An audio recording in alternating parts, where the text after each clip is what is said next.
Hello, hello. Ayan, magandang gabi po sa inyong lahat mga kababayan.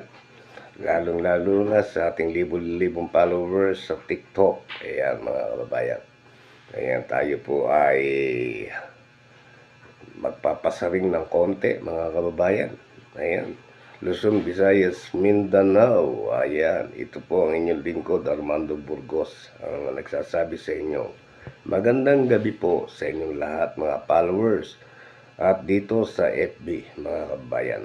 Ayan mga kababayan ko, nagdiriwang na naman ang pulutong ng mga demonyo. Ayan mga kababayan, ang ating pamagat ay nagdiriwang ang pulutong ng mga demonyo sapagkat nabasa natin, napanood natin ang ibang mga komento dahil sa impeachment ng ating mahal na Pangulo. Mga kababayan, ito po ang ating masasabi. Yung bang naghain ng impeachment sa Pangulong Marcos ay sure bang malinis?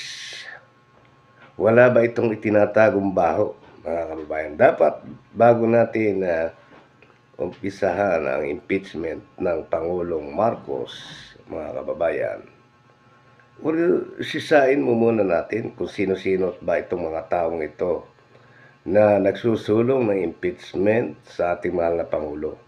Ito ba'y walang bahid na korupsyon? Ito ba'y matitinong tao, mga kababayan? O baka naman pinangungunahan lang nila ang impeachment para hindi sila managot sa kanilang mga ginagawang katiwalian, mga kababayan. Yon ang dapat nating makita. At gaano katotoo ang kanilang mga ebidensya, gaano katibay, mga kababayan.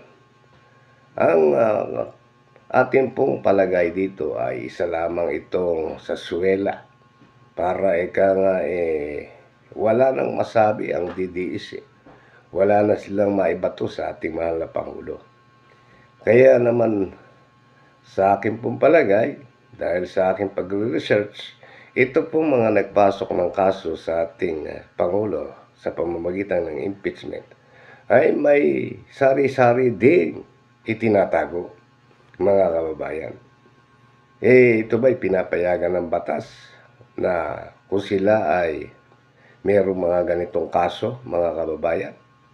O baka naman, mga kababayan, ang nagmamaniobra nito ay pulutong din ng mga magnanakaw sa gobyerno, mga kababayan.